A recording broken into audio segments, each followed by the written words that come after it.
Abra sua Bíblia, glorificado é o Senhor. Vamos ler dois textos bíblicos, sendo um 46º livro da Bíblia, primeira carta que Paulo escreve aos Coríntios, capítulo de número 5, e depois estaremos lendo no 39º livro, que é o livro de Malaquias, profeta Malaquias, no capítulo de número 3, versículo 14 a versículo de número 18, livro que escreve o apóstolo Paulo, primeira carta aos Coríntios, capítulo 5, versículo 6 e versículo 7, depois livro do profeta Malaquias, o último livro do Antigo Testamento, capítulo 3, versículo 14 a versículo de número 18. Hoje, quando eu buscava a presença do Senhor, pedindo uma palavra para compartilhar com os amados irmãos, era por volta de quase meio-dia. Eu ainda não tinha a palavra, mas quando, por misericórdia do Senhor, aproximando do meio-dia, Deus me deu esta palavra para compartilhar com os irmãos nesta noite, esse sino da palavra do Senhor. Quero falar, diga comigo assim: rebeldia. Rebeldia. Fala forte: rebeldia. Rebeldia. Aquele um pouco de fermento, que leveda, que compromete toda a massa. Vamos repetir: rebeldia. Rebeldia. Aquele um pouco de fermento, que compromete toda a massa. Aleluia. Quero ver você dar glória a Deus hoje. Amém.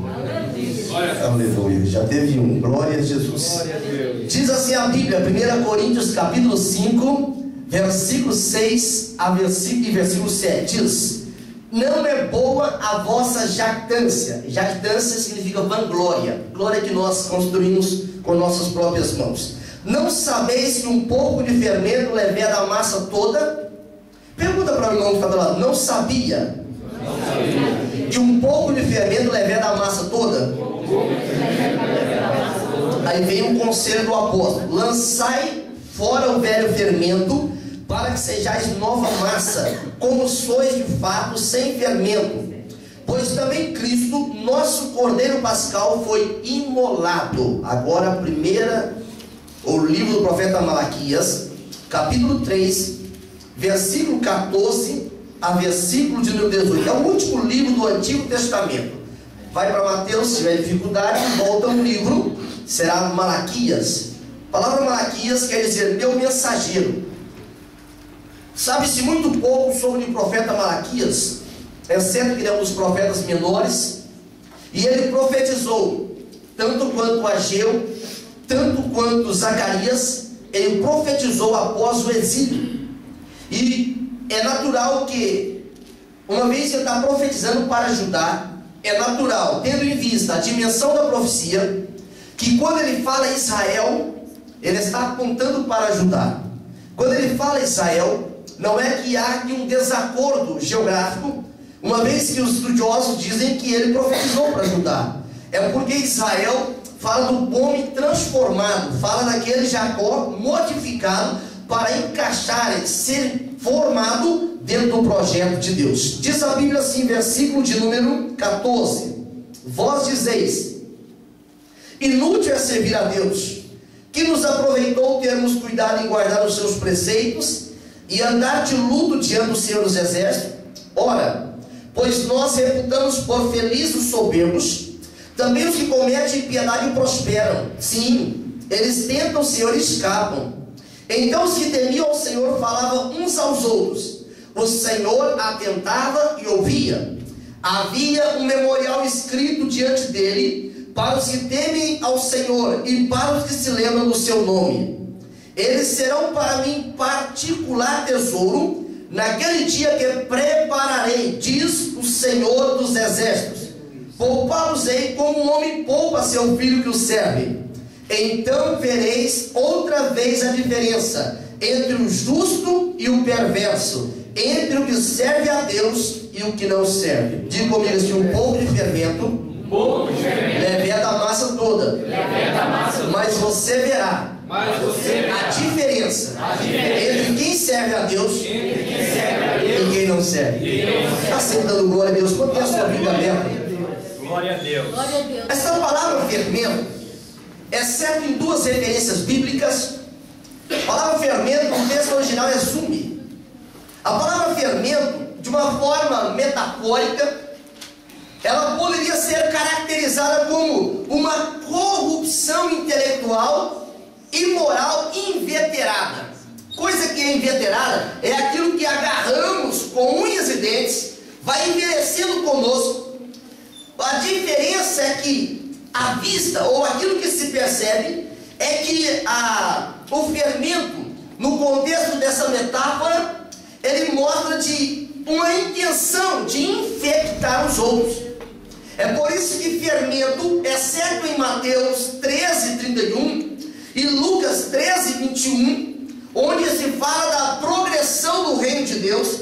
Lá é as únicas duas referências bíblicas em que a palavra fermento fala de crescimento, fala de ter a mesma essência. Ali está falando do reino de Deus. Mas nesse texto que nós lemos em 1 Coríntios, no capítulo 5, versículo 6, versículo 7, quando atentamos para Gálatas, em especial no capítulo 5, versículo 9, a palavra fermento, ela está falando de uma corrupção intelectual e moral que não tem precedentes. Por isso que a palavra fermento, ela está enraizada na palavra rebeldia. Rebeldia é exatamente o que eu chamei, entre aspas, aquele pouco de fermento que compromete, que corrompe, que estraga a massa toda. A palavra rebeldia, ela vem de uma palavra raiz que fala perder o rumo. A palavra rebeldia significa afastar-se do caminho. A palavra rebeldia significa ser removido. Por isso que a palavra rebeldia, ela de uma forma metafórica é interpretada como fermento. A palavra rebeldia, ela se caracteriza, primeiro, por um espírito muito crítico, um espírito excessivamente crítico. A palavra rebeldia, ela se caracteriza por um espírito excessivamente crítico. Em segundo lugar, a palavra rebeldia, ela se caracteriza por uma prontidão para questionar tudo, até as próprias afirmações de Deus. Por isso que o profeta Malaquias, ele é usado por Deus em um momento muito crucial da história de Judá, que automaticamente refletia na história de Jerusalém, que por um ato profético, um ato escatológico, ele alcança a igreja nos dias de hoje. Então a rebeldia, ela é caracterizada, primeiro, por um espírito excessivamente crítico. Segundo lugar, por um questionamento em tudo e em todos os aspectos. Isso está falando de eu duvidar até das afirmações do próprio Deus. E nós vamos tentar mergulhar na palavra, em especial de Malaquias aqui, para compreender o estado espiritual do povo de Israel, em especial do povo de Judá, porque estavam perdendo o foco da presença de Deus e caminhando de forma acelerada para a apostasia. A rebeldia, ela é o atalho mais rápido para conduzir o homem para a apostasia. Ninguém amanhece apóstata, não. É porque vai vivendo um sentimento de rebeldia e pensando assim, o que tem a ver um pouquinho mais de fermento? É só para agitar, só para aumentar a efusão aqui dos temperamentos. A rebeldia é uma disposição, terceiro, de achar defeito em todos. Paz, meus irmãos, até em Deus. A nação de Judá, o povo de Judá, eles estavam vivendo um momento de rebeldia tão tremendo que achavam defeito até em Deus. Achavam defeito naquele que não tem margem de defeito, não tem dúvida, não tem sombra de variação. Essas características que denominam a palavra rebeldia, elas resultam em relacionamentos corrompidos e rompidos, ela resulta em confiança abalada, ela resulta em perda de foco, ela resulta em motivações estragadas ou desvirtuadas. Porque nós não seremos julgados no tribunal de Cristo, não é apenas pelas coisas que nós fazemos, Mas o mais importante, sério, é pelas motivações pelas quais nós fazemos as coisas na obra de Deus. É por isso que essa palavra rebeldia, um pouco de fermento corrompe a massa inteira. É porque vai ter um grupo de pessoas que ele vai caminhar muito bem por um momento na vida espiritual, mas porque permitiu que o fermento achasse lugar na sua vida, ele vai perder a sua salvação. Perdeu o foco. A rebeldia é desvirtuar do foco. Começou bem, pregava bem, cantava bem, fazia um monte de coisas bem, e até no dia do juízo final, que não é já o tribunal de Cristo, ele vai dizer: Deus, no teu nome eu profetizei, cantei, preguei, expulsei demônio. E o Senhor vai dizer assim: ei, então escuta aqui a palavra que eu para ti. Ele vai dizer: aparta de mim, maldito, o fogo eterno, porque eu não te conheço. Deus, quando ele fala que me conhece, ele não está falando simplesmente de ter a informação sobre a minha vida. Quando a Bíblia diz que Deus fala: eu te conheço por nome, Deus está falando: eu tenho relacionamento contigo. Aleluia. Eu tenho relacionamento com a tua alma. Eu tenho relacionamento com o teu corpo, com o teu espírito. Deus, ele não fala o meu nome simplesmente por achar bonito as 5 letras, não. Deus fala o meu nome porque ele está falando assim: eu quero que você se aproxime de mim, eu quero que você se relacione comigo, eu quero ouvir a tua voz. Eu li o texto aqui do capítulo de número 3 de Malaquias, quando o Senhor começa a falar assim: Deus, para ouvir. Deus tinha prazer na história dessa gente que já havia participado de uma mudança, porque Deus tem muito prazer no relacionamento. Agora, o que eu estava meditando nesta palavra, e comecei a observar por que a expressão bíblica diz Massadabar, ou seja, peso da sentença. É porque quando Deus olha para a expressão rebeldia, Deus não tem paciência com o rebelde. A rebeldia, ela consegue a façanha de descobrir o limite da paciência de Deus.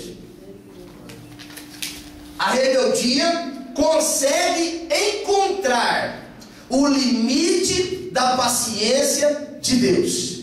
A Bíblia Sagrada diz que um dia Datã, Corá e Abirão, eles se levantaram para confrontar Moisés, porque eles não aceitavam Deus ter relacionamento tão íntimo com Moisés, e eles desenvolveram uma rebeldia e conseguiram um monte de sacerdotes para poder estar com eles naquele processo de rebelião, de rebeldia.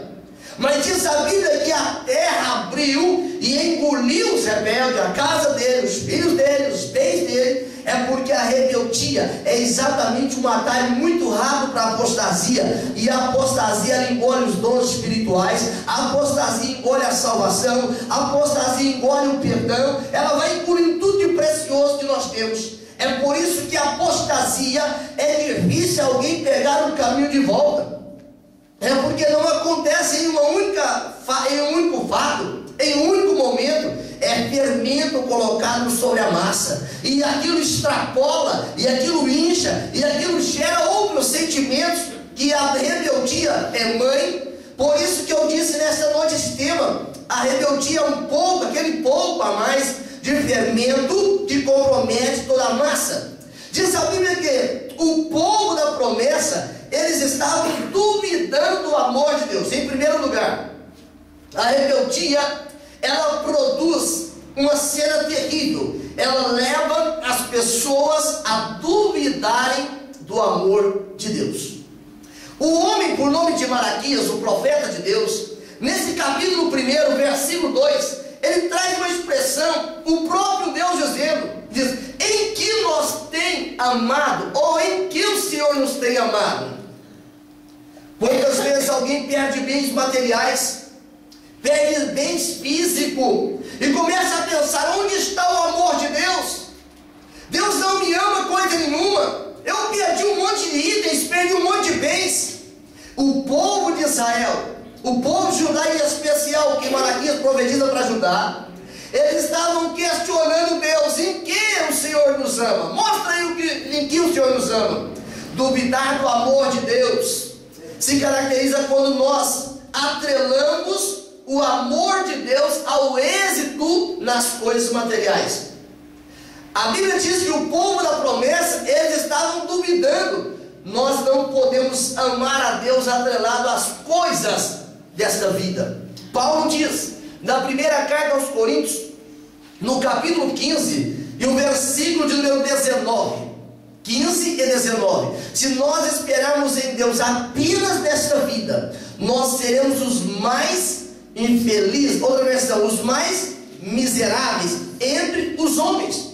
Por isso que a rebeldia deste povo levou-os a esse passo catastrófico de duvidar do amor de Deus. Duvidar do amor de Deus significa fechar a última porta para que nós possamos ser salvos. Duvidar do amor de Deus é quebrar a ponte que um dia temos que passar por ela. Duvidar do amor de Deus é perder toda a cobertura que nos protege contra a frieza espiritual. Por isso que o amor de Deus, ele é imensurável, ele não se acaba. O amor de Deus, ele é uma constante, mas quando eu duvido deste amor, eu não alcanço o lugar de arrependimento. A rebeldia, ela consegue também essa façanha, em nos fazer perder o foco do amor de Deus. A rebeldia, ela nos leva a um estágio de duvidar do amor de Deus. Quando eu olho para a Bíblia Sagrada, no livro de Miqueias, no capítulo 1, versículo 6, o povo da promessa, principalmente os sacerdotes, eles estavam duvidando, e além de duvidar, eles estavam desprezando o nome do Senhor. Os sacerdotes estavam desprezando o nome do Senhor. E a Bíblia diz, no capítulo 1 de Malaquias, o versículo 6, eles estavam praticando coisas como se Deus não existisse. Eles estavam tomando decisões como se Deus não precisasse ser consultado. Eles estavam profanando o santuário de Deus, como se Deus não se importasse com aquele santuário. E eles perguntam, em que nós desprezamos o Senhor? Quando a Bíblia mostra, primeira carta de Pedro, no capítulo 2, versículo 9, lá um texto muito bonito, já foi tema de congresso, de hinos espirituais, de muitos hinos. 1 Pedro 2 e 9, geração eleita, sacerdócio real, povo adquirido. O que significa sacerdócio real? É que está além do sacerdócio levítico. O sacerdócio real é aquele que se posiciona em termos de governo. Quando eu olho para a Bíblia Sagrada, eu percebo que o sacerdócio, ele foi duramente corrigido por Deus, porque o sacerdote, quando as suas atitudes e comportamentos não condizem com o caráter de Deus, ele está burlando, ele está quebrando o relacionamento com Deus. Deus é muito forte muitas vezes com o sacerdote, sabe por quê? É porque quando o sacerdote entra pelo caminho da rebeldia, ele leva mais um grupo de pessoas com ele. É por essa razão que Deus é muito duro com os sacerdotes. Parece que Deus é até intransigente aqui, mas a Bíblia diz que o nome de Deus, eles falam, em que desprezamos o teu nome? O nome de Deus deveria ser honrado. Se Deus não tivesse feito mais nada por eles, eles já tinham que honrar o nome do Senhor 24 horas por dia. Porque os irmãos lembram do texto bíblico de Ageu, lembram do texto de Zacarias. Era 70 anos de cativeiro que ficou para trás. Era 70 anos de escravidão que ficou para trás. Era 70 anos sem renovar o tipo de residência que ficou para trás. Era um tempo novo, Deus trazia-os de volta. E um rei ímpio deu uma carta, mais ou menos 16 anos antes, dizendo, é para reconstruir, é para voltar a ter culto, é para voltar a adorar, é para prosperar, é para investir, é para patrocinar. Era uma sequência de bênção. Eles tinham que diuturnamente estar adorando, estar glorificando, estar bendizendo o nome do Senhor. Mas diz a Bíblia que os sacerdotes, eles estavam tendo como comum a oportunidade que eles tinham de estar ministrando diante do povo. A Bíblia diz que quem vulgariza a mesa do Senhor, quem tem por comum aquilo que é servido na mesa do Senhor, ele encontra em uma situação de apostasia ou pré-apostasia espiritual. A Bíblia Sagrada diz que o Espírito, ele inspira a pregação. A Bíblia diz que o Espírito inspirou a Escritura. A Bíblia diz que o Espírito testifica com o nosso Espírito que somos filhos de Deus. Sim ou não? É por isso que o Espírito, ele inspira também a pregação da palavra. Não é o pregador que convence, é o Espírito. O Espírito convence do pecado, da justiça e também do juízo. O pregador, ele anuncia, mas quem convence é o Espírito. Aleluia. Agora nós estamos na mesma situação. 3:23 de Romanos: todos pecaram, destituídos estão da glória de Deus. Essa situação é para glorificar dia e noite, porque nós estamos mortos, nos nossos delitos e pecados, como diz em Efésios 2:1. Estávamos mortos nos nossos delitos e pecados, mas Ele nos deu vida. Essa expressão mostra porque Deus foi muito enfático, muito forte com os sacerdotes. É porque eles estavam desprezando a mesa do Senhor. Essa mesa do Senhor não está falando da ceia, porque aqui não tinha Santa Ceia ainda. Essa mesa do Senhor aqui em Malaquias, ela está falando daquilo que é servido por Deus, pelo Espírito Santo, quando nós cantamos, quando nós oramos, quando nós pregamos e ouvimos a pregação da palavra. Isso não é coisa vulgar, isso não é coisa comum. Uma pregação da palavra inspirada por Deus não é uma coisa comum, é uma coisa sobrenatural. Por isso que o Espírito Santo, ele mostra na palavra do Senhor que o espírito de rebeldia, ele leva o povo à apostasia. Isso aconteceu com Israel. Agora eles voltavam do cativeiro. Ao contrário de celebrar, ao contrário de glorificar, o próprio Deus, no livro de Malaquias, capítulo 1, versículo 13, traduz em uma palavra dizendo: que canseira! O povo de Judá, eles olhavam para a sua situação assim e diziam: que canseira ter que ir para o culto, que canseira ter que dar dízimos, que canseira ter que dar oferta, que canseira fazer propósito, que canseira jejuar, que canseira vir para a vigília dia 28, que canseira vir para o culto de ensino, que canseira vir para a escola dominical. Eles estavam enfadados de Deus, mesmo Deus tendo grandes coisas realizadas em prol deles, mas eles sentiam que tudo que faziam para Deus era um fardo.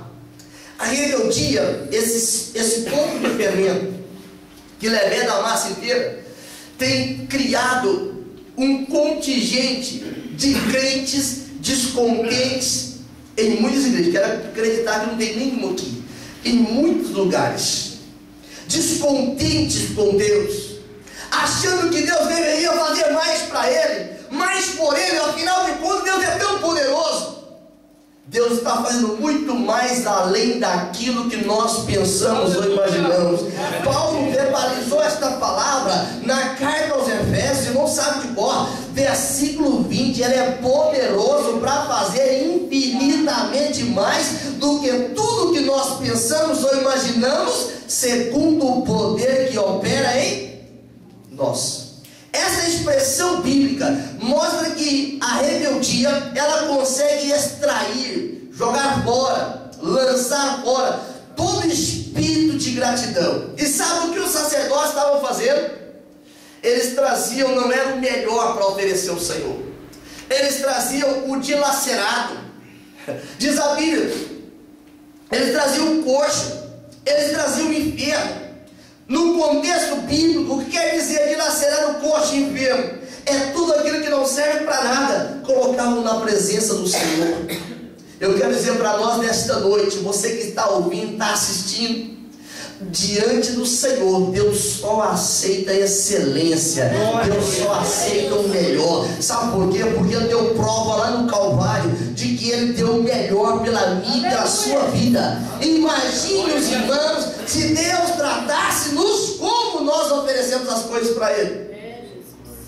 Quando nós queremos de Deus, queremos, Senhor, me dá o melhor. Senhor, faz isso por mim, é o que eu almejo. Se eu venho para a casa do Senhor, eu preciso entender que eu tenho que dar o melhor, glória a Deus, no culto, a melhor aleluia no culto. Eu tenho que quebrantar da melhor forma no culto. Eu tenho que louvar com alma, com entendimento, com força, com disposição, porque adorar é com alma, é com força, é com espírito. As mulheres em ação cantaram isso nessa noite. Tem que adorar com o melhor. Os sacerdotes aqui do tempo de Malaquias, eles estavam oferecendo dilacerado ao Senhor. Era aquilo que ninguém queria.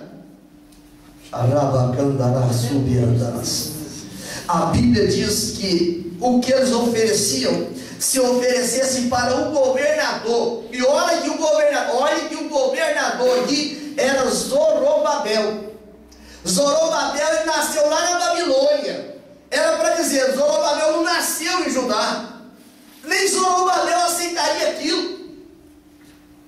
Adoração é algo que tem que ser feito com muita perfeição. É por isso que o salmista ele fala: Senhor, esquadrinha-me, absolve-me das faltas que me são ocultas, guia-me por um caminho reto por amor do teu nome. É porque para o salmista Davi só servia se fosse o melhor para o Senhor. Um dia a mulher dele, dominada por esse fermento de rebeldia, a Mical, lembra dela? Aquela infeliz, ela olhou assim para o rei Davi oferecendo o melhor ao Senhor. Não pode, ele não pode descer a esse ponto. E ela começou a desprezar Davi no seu coração. Mas o Deus que estava recebendo a adoração, ele olhou, ele ouviu e viu, e falou: você vai ser estéril para o resto da sua vida, porque você desprezou uma adoração espontânea. Você desprezou alguém quebrantar diante da minha presença. A Bíblia diz que a única forma de sair dessa situação é quando há arrependimento. Malaquias capítulo 2, versículo 2, o Senhor, o próprio Deus, ele manda o profeta, os sacerdotes, propor no coração. Ele diz: olha, se o não ouvirdes e não propuseres no vosso coração dar honra ao Senhor, diz o Senhor dos Exércitos, enviarei sobre vós a maldição e amaldiçoarei as vossas bênçãos. Já as tenho amaldiçoado, porque vós não propondes isto no coração. Essa gente, irmãos, eles estavam vendo uma situação que por muitas vezes hoje é encontrada. A pessoa conseguir, isso é inédito, né? Amaldiçoar as próprias bênçãos. Amaldiçoar as próprias bênçãos. Tudo que Deus dá para ele, ele disse: eu queria, não era isso. Era assim, era assado. Deus entrega uma coisa porque aquilo é a porta para outras coisas grandes. Ele fala assim: eu mereço muito mais do que isso. Deus chama ele para ser cooperador na obra. Ele fala assim: com esse conhecimento que eu tenho, tem que ser bispo.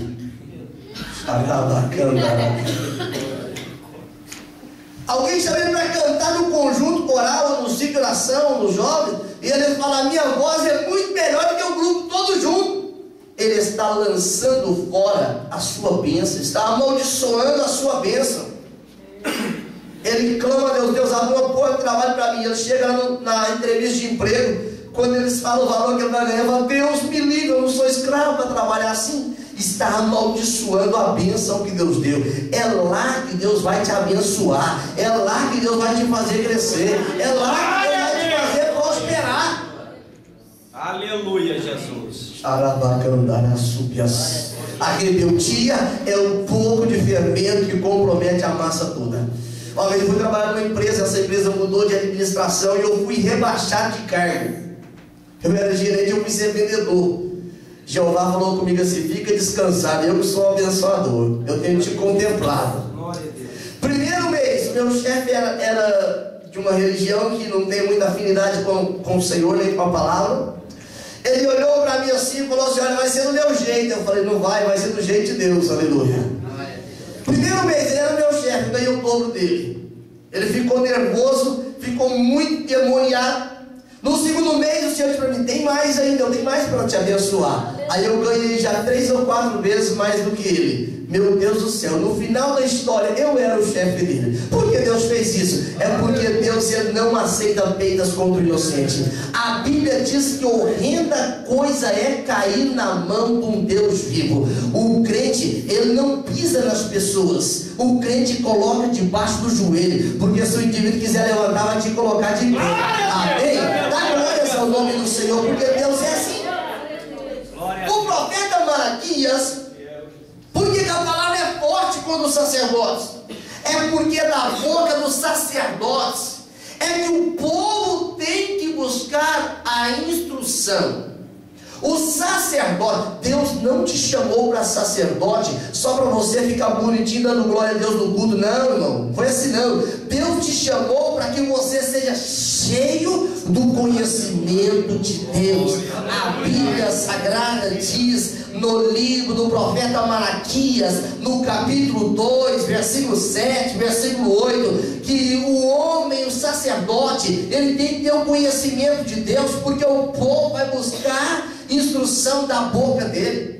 Tem sacerdote que sabe de tudo, sabe até de horóscopo, mas não sabe o conhecimento da palavra do Senhor. Negligenciar este quesito significa pegar o atalho mais rápido para a apostasia, transformar um culto em lugares de automotivação e de autoajuda, transformar a adoração em um show que muitas vezes não usa o apelido de gospel. Não, a adoração sai de um coração quebrantado, a adoração sai de um coração que se humilha, a adoração sai de um coração que entende o verdadeiro valor da salvação. Glória a Deus, aleluia. Negligenciar esse quesito vai levar ambos para a condenação eterna. Eu posso não entender de meteorologia, posso não entender de língua portuguesa, nem de inglês, nem de espanhol, mas se tem uma coisa que eu tenho que entender da palavra de Deus, porque esta palavra é vida, esta palavra muda, esta palavra garante, esta palavra guarda. O salmista escreveu 176 versículos só para dizer sobre a palavra, e ele diz: eu guardei a palavra no meu coração, versículo 11, para que eu não venha pecar contra o Senhor. Quando ele olhou para a palavra, ele diz: eu achei, eu encontrei o melhor dos despojos. Deus, eu encontrei a tua palavra como grandes presentes ou grandes despojos, como diz a Bíblia. Terceiro lugar, por que a rebeldia é um pouco de fermento que leveda toda a massa, compromete a massa? O próprio Malaquias, no capítulo 2, versículo 16, usando a voz de Deus, a palavra de Deus, lembra que a palavra era peso da sentença. A palavra que Malaquias recebe não era a palavra para o povo sair glorificando. A palavra era para sair quebrantando, era para sair chorando, era para sair humilhando, era para sair arrependendo. Diz a Bíblia em Malaquias 2,16 que a rebeldia, ela estraga a fidelidade conjugal. Tem homens e mulheres crentes que pensam que rebeldia é apenas uma presunção pessoal, é apenas um comportamento daquele momento. A circunstância me exigiu que fosse assim. A Bíblia fala assim: humilhai-vos debaixo da potente mão de Deus, porque em tempo qualquer, não, em tempo oportuno, quem vai exaltar? Deus te exaltará. Aleluia. Não precisa preocupar com tapete. Deus deu um monte de tapete, aleluia. Não precisa se preocupar. Vai puxar o meu tapete, fica com o tapete, aleluia. Vamos ficar com Jesus, porque com Jesus é melhor. Aleluia. A rebeldia levou o povo à infidelidade conjugal. O irmão Paulo, quando ele fala na carta aos Gálatas, no capítulo 5, versículo 13, eu estou falando 13, 5 e 13, a Bíblia diz que não os deis da liberdade para dar ocasião à carne. A liberdade que Deus te dá pelo Espírito não é para fazer o que quer com o corpo que você está utilizando, que eu estou utilizando. A liberdade é para que nós tenhamos, de uma forma voluntariosa, muitas coisas a oferecer ao Senhor através do corpo.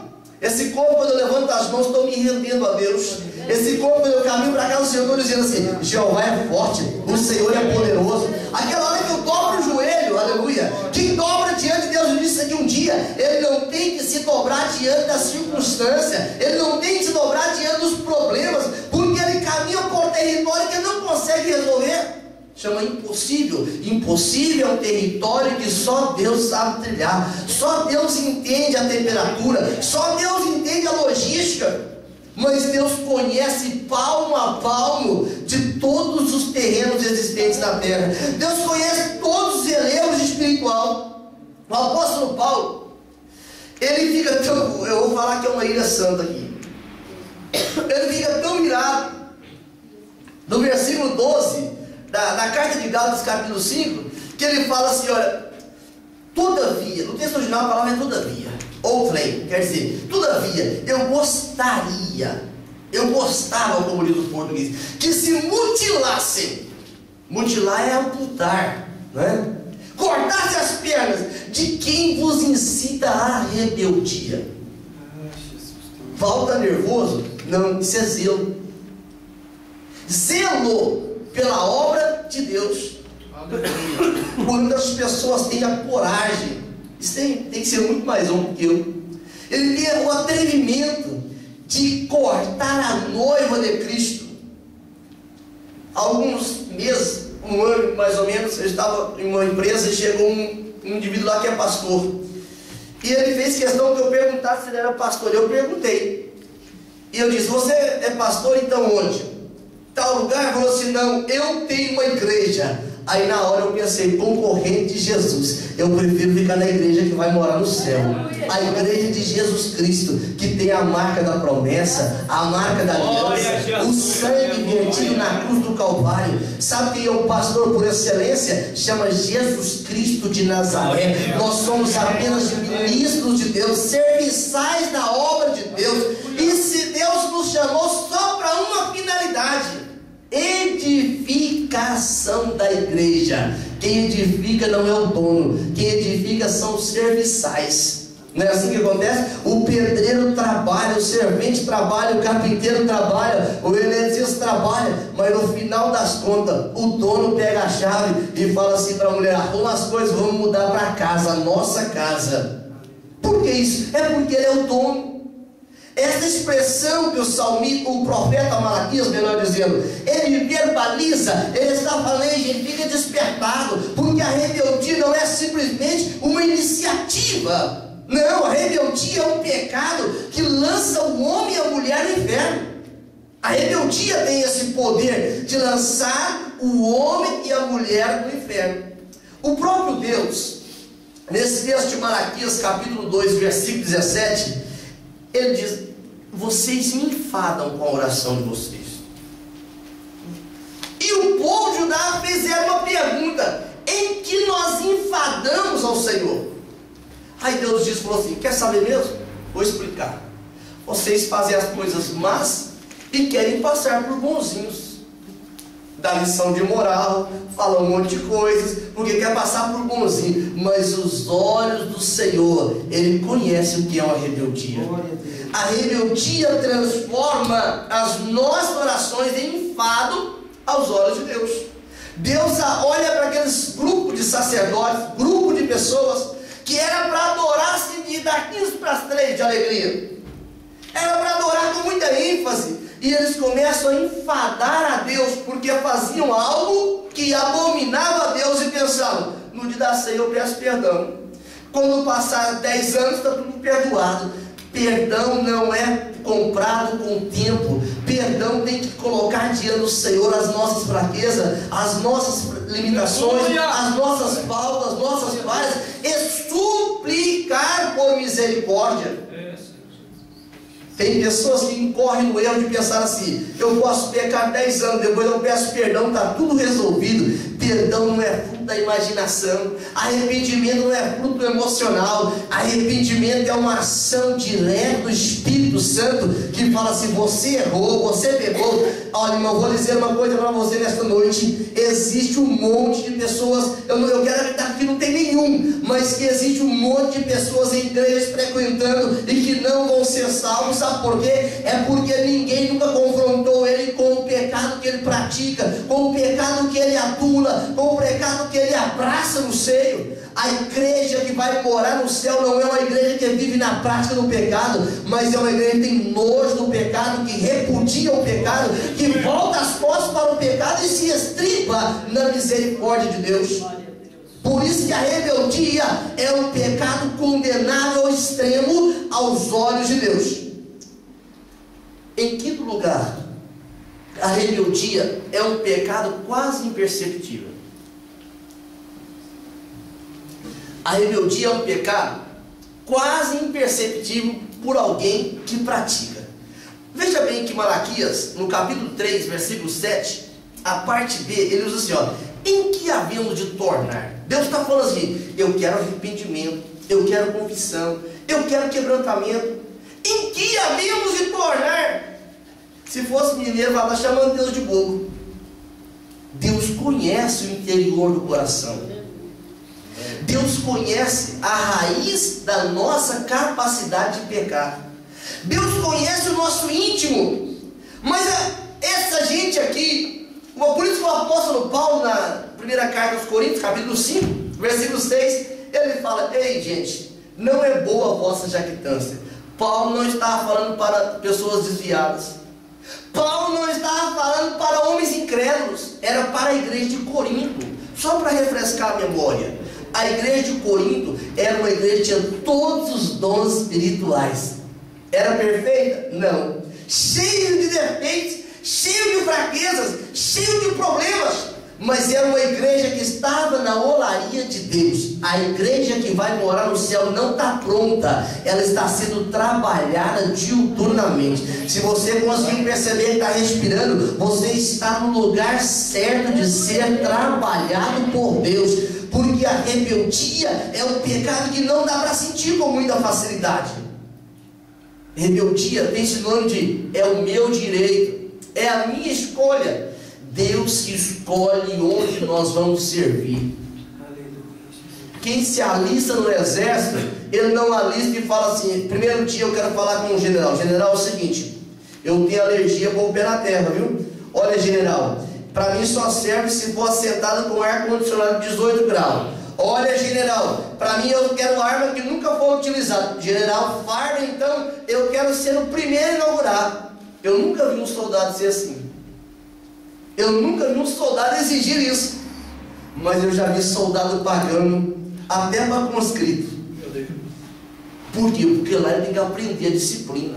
A igreja que vai morar no céu, quando Deus nos corrige através da palavra, não é para afundar-nos, mas é para levantar-nos na presença dele como alguém que pode oferecer um louvor perfeito, uma adoração perfeita. Paulo diz: não é boa a vossa vanglória. Essa jactância eu faço, eu sou muito especializado nisso, eu tenho muito jeito para coisa, eu treinei para isso, eu estudei para isso. Isso é glória vã, isso é glória que não chega à edificação. Então Paulo fala: não é boa a vossa jactância. E veja bem que nós lemos o versículo 14 de Malaquias 3, versículo 14. A Bíblia diz assim: inútil é servir a Deus. Olha que sentimento mais ingrato. Inútil é servir a Deus, que nos aproveitou. Temos cuidado em guardar os seus preceitos e andar de luto diante do Senhor dos exércitos. Essa palavra luto não é de morte. Essa palavra luto no texto original é um advérbio, significa pranteadamente. O que adiantou? Eles estavam dizendo: eu vim para a igreja no culto de oração, eu vim para a igreja na escola dominical, parafraseando, eu vim para a igreja no culto de ensino, eu vim para a igreja no domingo, debaixo do inverno ou debaixo do sol causticante do verão. O que adiantou? Isso é inútil. E o próprio Deus começa a corrigi-lo de forma grande, porque a ingratidão desse sentimento de rebeldia deixava ele se sentir como se estivesse imune a Deus, como se os seus pecados não tivessem um dia ser questionados. É por essa razão que o rebelde, ele chega ao extremo de desejar a felicidade momentânea do soberbo. Fala comigo: o rebelde consegue desejar a felicidade momentânea dos soberbos. O rebelde, diga forte, o rebelde consegue cultuar a prosperidade dos ímpios. Um dia o irmão Asaf, o salmista Asaf, no Salmo 73, ele começou a observar e falou assim: eu vou trazer um jeito brasileiro aqui para Asaf. Deus, eu estou na pitimba, estou na prova, estou na luta, para mim nada flui, tudo dá errado. Olha lá o ímpio, Jesus. Olha o barulho do carro dele. Olha a cor do carro. Meu Deus, olha o terno dele. Olha lá a casa dele. Ele não tem aperto, ele não tem problema. Só que Asaf veio para o culto. Quando ele veio para o culto, ele viu que o ímpio lá do carro, lá da casa, lá do bom trabalho, da boa posição, ele não estava no culto. Aí sabe o que aconteceu? Ele ouviu a palavra e ele viu o fim dele e viu o fim do ímpio. E ele falou: quase que os meus pés resvalaram. Na minha Bíblia diz: quase que os meus pés escorregaram, porque o ímpio anda por caminhos escorregadios. O ímpio, não aceitando Jesus como Salvador, ele entra mendigo na eternidade. Mas você que aceitou Jesus como Salvador e não abraça o espírito de rebeldia, mas o espírito de gratidão, você entra rico no reino dos céus, porque a riqueza já está aí, a eternidade de Deus já está aí. Quero ver qual ímpio vai andar em rua de ouro. Eu quero ver qual ímpio que vai ter muro de jaspe. Eu quero ver qual ímpio que vai ter uma cidade para ele morar, que tem 12 fundamentos, 12 pedras preciosas, 12 portas de pérola. Tem ímpio morrendo por causa de uma pérola desse tamanho. Agora imagine o tamanho da porta de pérola. É por essa razão que Deus não admite o espírito da rebeldia. É por essa razão que Deus rejeitou Saul. A rebeldia levou Saul a perder o reino. O crente, ele pode ser até feio, só não pode ser rebelde. Ele pode ser até pobre, mas ele não pode ser rebelde. A rebeldia é pior do que o pecado de feitiçaria. Deus tem muito mais prazer que eu obedeça. Deus tem muito mais prazer que eu me encaixe na palavra. O rebelde, ele consegue ver glórias na deslealdade do ímpio, para escapar da lei dos homens e, teoricamente, da lei de Deus. Ele, quando vê o ímpio, fala assim: ele foi preso, tinha tantos milhões de dólares lá, que ele foi pego com drogas e tanto armamento. Ele fala: nossa Deus, se eu tivesse a metade desse dinheiro, estava tudo resolvido os meus problemas. O dinheiro só soluciona aqui, em alguns aspectos, mas na eternidade não entra, porque o ladrão não rouba, não pode dar dinheiro lá. Na eternidade entra lavado, remido no sangue de Jesus. Na eternidade só entra assim: lavado, remido no sangue de Jesus. Aleluia. Glória a Deus. Pastor, mas se a rebeldia é um pecado que quase não dá para perceber, é inacessível, como que eu posso perceber então se eu estou vivendo rebeldia? Tem sintomas. Tem sintomas. Primeiro sintoma que Deus revela aqui para Malaquias: negligência nos dízimos, negligência nas ofertas, negligência, é a palavra, nos cultos, negligência na oração, negligência na leitura bíblica, negligência na autoanálise diante da palavra de Deus. Deus bota a palavra assim, eu falo assim: ah, esse texto é muito forte, vou passar para outra página. Ah, isso aqui deve ser por irmão presbítero lá, esse texto é muito forte. A palavra de Deus, ela é para redarguir, para ensinar, para corrigir. Essa palavra aqui, ela não respeita ninguém, porque ela é soberana, é ela que manda, ela acha o endereço do nosso coração. Essa palavra, ela é tão poderosa que ela vai na divisão do corpo, da alma, do espírito, juntas e medulas, e mais, abre para discernir pensamento, mais ainda, e intenções do coração. Esta palavra, ela não tem que pedir permissão para o governo para ela fazer efeito. Deus já deu a palavra. Essa palavra, ela própria testifica. Ela está estabelecida no céu. Ela vem do céu. A essência está no céu. A inspiração está no céu. Por isso que nós temos que estar apercebidos quanto à sintomática. Analisa a minha vida nesta noite. Analisa a sua vida nesta noite. Como está a nossa motivação para dar os dízimos, as ofertas, a oração, chegar na casa do Senhor e dobrar o joelho, ler a Bíblia. Às vezes eu vejo Bíblia aqui no culto, a semana inteira aqui na casa do Senhor. Ai, pastor, eu tenho 20 Bíblias. Ah, então que bênção. Desculpa aí o que eu disse então. Mas uma grande parte que eu vejo tem só uma mesmo. 2 que eu conheço tem só uma. O fermento se espalhando. A rebeldia é um pouco de fermento que leveda a massa inteira. Quer saber como desce mais? Negligência na vida familiar, negligência na vida profissional, negligência na vida espiritual. Vai ter uma festa. Quem é o pregador? É o João. Ai, meu Deus, não aguento ouvir esse João mais. João fez em 6 meses o que os sacerdotes não fizeram em 400 anos. O Anás e o Caifás estavam no palácio toda hora lá dando as vistas.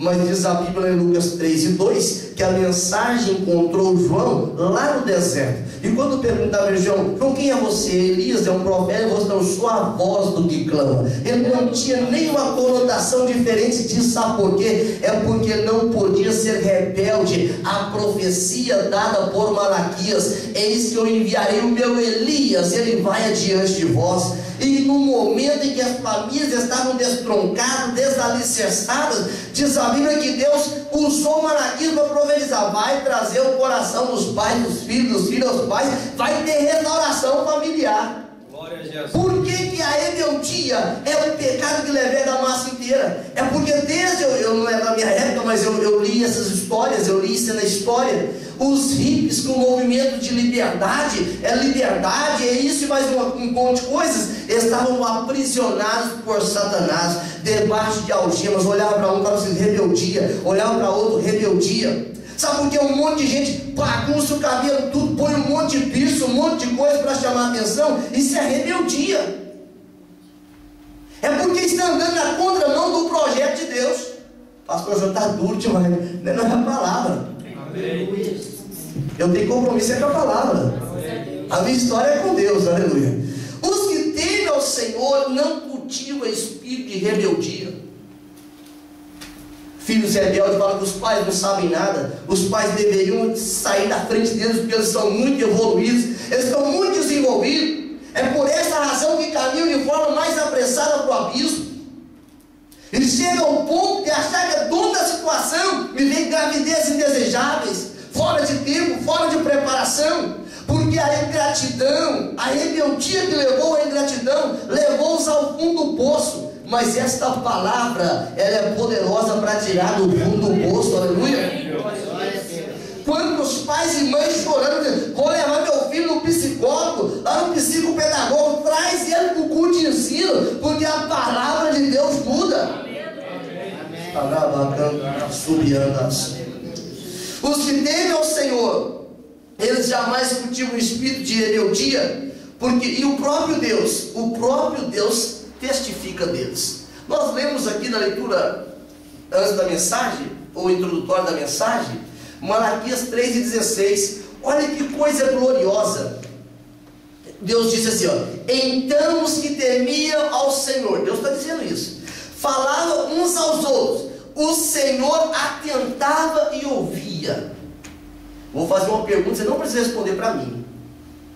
Será que Deus, tudo que nós falamos nessa semana na nossa casa, Deus poderia sentar lá na poltrona e dizer assim, não fala mais, estou gostando, o tempero da sua conversa está especial, o tempero do diálogo do casal está especial, o tempero do diálogo com os filhos está especial, o visitante está maravilhoso, fala mais.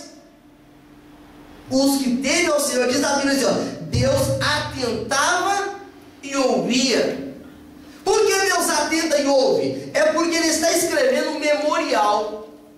Tudo que nós falamos, tudo que nós praticamos, está escrito diante de Deus. Aleluia! Ele fala, havia um memorial diante dele. Para quem? Para os que temem o Senhor e para os que se lembram do seu nome. Será que Deus ia ouvir? Eu estou só pensando isso lá para outros países lá. Será que Deus ia ouvir umas coisas mais ou menos assim? Então, troço, já fez a comida? Isso é burro demais. Ou será que Deus ouviria isso tipo assim? Somos agradecidos, Senhor, estamos respirando. Somos agradecidos, Senhor, porque fomos salvos. Somos agradecidos porque somos batizados do Espírito Santo. Deus, te glorifico pela paz da minha casa. Pode não ter todos os recursos financeiros, mas tem paz. E o sábio diz que mais vale morar no canto do eirado e ter paz do que morar com uma mulher rixosa. Deus me deu uma esposa que compreende. Que glória, que maravilha. Segura aí na cadeira. Os que temem ao Senhor, versículo 17 de Malaquias 3, eles serão particular tesouro. O que é um tesouro? Tesouro é uma riqueza que não acha na feira, que não acha jogado nos contentores. Tesouro é algo guardado. Tesouro é algo protegido. Quem não entra pelo pecado da rebeldia, ele é um tesouro nas mãos do Senhor. Porque Deus pode usá-lo, Deus pode contar com ele, Deus pode investir nele, porque sabe em quem ele acreditou, Deus sabe a raiz que ele está estabelecido.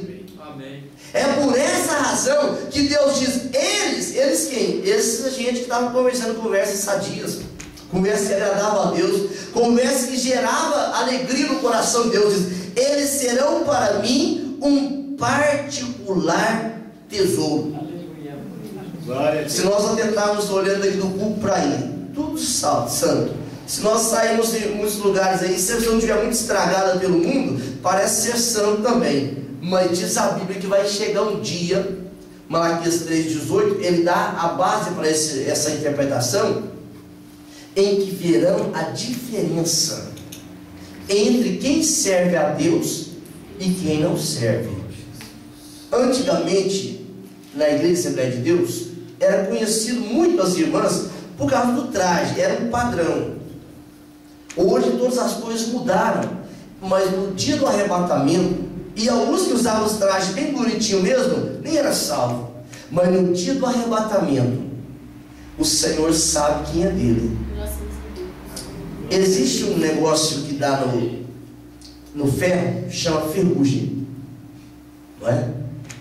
Quando a ferrugem está cobrindo a peça de ferro, não há imatização. O ímã passa por cima e não pega. A pessoa que quer ver aquilo funcionando, ele pega o óleo, vai lá e passa na ferrugem, limpa, enxuga, e ele vem com o ímã e atrai. O Espírito Santo, ele faz o mesmo procedimento com a igreja. Quando nós nos rendemos diante da soberania de Deus, quando nós confessamos as nossas faltas, quando nós pedimos, Deus, muda a minha vida, o Senhor fala assim, quer mesmo? Espírito Santo, vai lá e unge, vai lá e molda, vai lá e limpa. E quando nós pensamos que não, nós somos tragados para o céu. O arrebatamento da igreja, ele é seletivo, porque ele vai mostrar para toda a gente quem é santo e quem não é, a diferença entre quem serve a Deus e quem não serve. O apóstolo Paulo, ele diz, eu tenho um conselho, lança fora o fermento velho, para que nós que somos nova massa, de fato somos sem fermento. O fermento não combina com o povo que vai morar no céu. A Bíblia diz em Malaquias 4, aqui no versículo 5, eis que eu vos enviarei o profeta Elias, antes que venham o grande e terrível dia do Senhor. Qual que é a função de João Batista? Era restaurar os vasos partidos. A igreja do Senhor foi levantada como sacerdócio real, não é só para ter um costume de vida diferente, um estilo de vida diferente, não. Ela foi levantada para ser sacerdócio real. E o sacerdócio real, ele não pode ter nas suas vestes manchas, resquícios de rebeldia. Ele precisa ser obediente. Não cedamos aos encantos da rebeldia. Não existe proposta para a sua vida, para a minha vida, melhor do que a proposta de Deus. É melhor, é muito melhor ser um pregador lá no deserto e nem ser conhecido aqui, mas ser conhecido diante de Deus, do que ter o nome escrito em todas as partes dos jornais, até nas partes policiais, e não ter o nome escrito no livro da vida. Isso não vale a pena, é rebeldia. E Paulo e João também, ele fala, nos últimos dias haveria tempos trabalhosos, homens rebeldes, e a Bíblia diz que no céu não entra rebeldes. Não nos deixemos ser aliciados por propostas imediatistas. Para me concluir nesta noite, a nossa região lá de Uberlândia tinha uma irmã, uma bênção na casa do Senhor. Ele aceitou Jesus assim, corpo, alma, espírito e a bicicleta, tudo. E aquele irmão, com uma paixão tremenda pela palavra, e ele mergulhou na palavra, e fez o curso básico, o curso de bacharel, e o reconhecimento veio rápido, ele foi levado ao diaconato. E alguém chegou e falou assim, você é o que, pastor? Não, sou diácono pela misericórdia do Senhor. Eu falei, ei, mas como é que você está atrasado, hein? Você já tinha que ser bispo, meu filho. Você tem muita bagagem. Vai lá para a minha igreja, você já chega de presbítero. 6 meses você já é pastor. E aquele irmão pensou assim, isso é bom demais para mim. O último furo do cinto vai ser uma bênção, é Deus na causa. Rebeldia. E ele foi. E ele foi, quando ele chegou lá, o céu acabou. Só ficou os arames. E ele voltou para trás. E agora ele já era presbítero ou evangelista lá. E voltou. E ele disse, eu quero, tem um lugar de diácono aí ainda? Eu quero chegar como um membro de novo. Depois dar o tempo de ser diácono de novo. Até chegar o tempo do reconhecimento de Deus. Já é mestre, doutor em teologia. Mas aprendeu que o caminho da rebeldia é um caminho terrível. Por isso que o crente em Jesus Cristo, ele não precisa se preocupar de provar as coisas. Ele só tem que ser santo, só tem que ser parecido com Jesus. Ele não tem que se deixar ser aliciado por propostas. Eu vou te dar tanto, isso não é mais do que o céu. Qualquer proposta aqui nessa terra não é mais do que o céu. Qualquer proposta vinda de homens aqui não é mais cara, mais valiosa do que a salvação. Por isso segure a sua salvação, segure o teu galardão, garanta o teu lugar no céu, porque Deus resiste ao soberbo, mas dá graça para o humilde. Fiquemos de pé em nome de Jesus. Glória a Deus. Aleluia. Aleluia, Deus.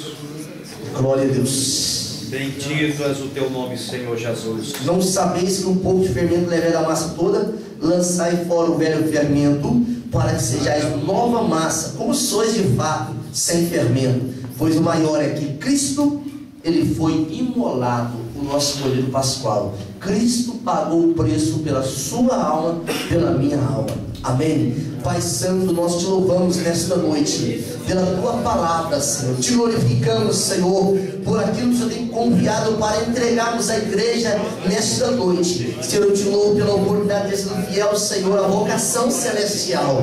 Pai, entreguei tudo que o Senhor mandou nesta noite. Pai, eu quero pedir que haja restauração, Senhor, onde precisa ser restaurado. Pessoas que vão assistir, Senhor, este culto, que sejam restaurados também, Senhor, porque Tu és Deus que fala no mais profundo da alma. Não há limite geográfico para a Tua voz. Ó Deus de glória, nos ajuda a ser quebrantados e estarmos na Tua presença a cada dia. É o que nós oramos em nome de Jesus. Em nome de Jesus.